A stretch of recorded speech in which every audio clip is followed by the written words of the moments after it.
Happy New Year. We made it through 2021. Here we are heading into 2022. And a couple of things that I'm going to be up to that I'm sharing with you so that you can come and hang out with me and experience a little bit of pure joy is I'll be doing my first free tea time of the year on January the 6th at 10 a.m. This is my favorite medium to get a little taste of pure joy. I meet with folks and you have an opportunity to step into the hot seat if you'd like to. And I'll move that furniture around in your brain a bit, offer you a different perspective, and give you a little taste of pure joy. To show up, just go to my website, sign up for my email list. You'll get the 5-day free safe seat videos that I offer.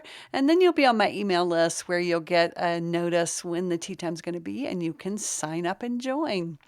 I'm also gearing up this year for my 4th Pure Joy Parent Coach training. And let me tell you, we are rocking it over here at Pure Joy. We are in the middle of our 3rd training right now, and it just keeps getting juicier and juicier. We get better and better, of course, in our part on the technology, on the offering. And if you are interested in a training that is both personal and professional, because in Pure Joy, our belief is if we don't do the work ourselves, we don't have any business offering it to anybody else because we have to know ourselves very deeply. And then we can share that so beautifully with other parents. So if you're interested, go over to the website, purejoyparenting.com, and you will find it says coach. I think it says become a coach. So you can look there and you'll get all the information and sign up for the wait list or get on my mail list. And you'll hear more and more about informational meetings that we'll be offering in the first of the year. Looks like the training will happen around April or May. So today, want to delve in a little bit deeper to taking it personally. Now, I remember when my daughter was a teenager and we would get into a big fight or whatever, and she would say, "Mom, quit taking it personally. You're taking it so personally." And I would look at her and I would say, "It is personal."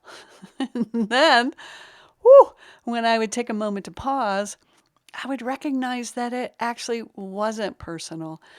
It sounded personal because my daughter was talking about me, but actually, what was happening is that she was doing the best she could to express to me her internal experience.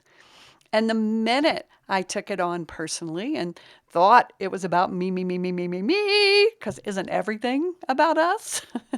Then I wasn't able to actually show up for my daughter. In that moment, then I would be asking her to be the adult and show up for me. Now, this one is so tricky because we hear it all the time. Don't take things so personally. And yet they feel very personal because of our personal story. So in Pure Joy, we are always working with our personal story to find out, is it actually true? We tell ourselves a lot of stories about ourselves, especially when our children aren't acting the way we want, or we can't get them to behave or to listen to us.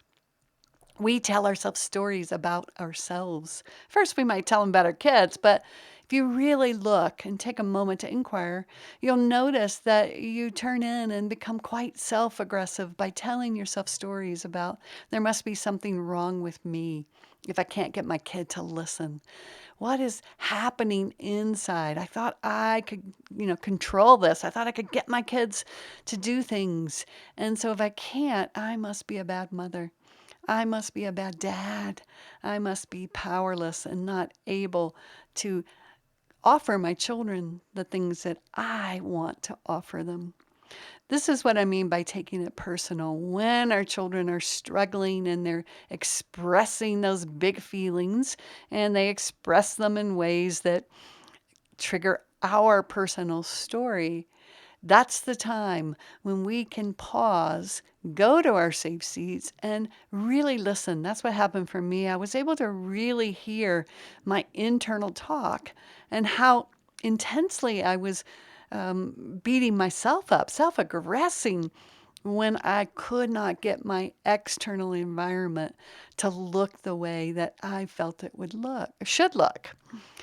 So take a little time this week. If you notice that you're taking things personally, meaning when someone shares something with you, and I'm not saying they share it in the greatest way, they may slam the door, they may scream, they may, call you names, they may just lay down on the floor and throw a tantrum.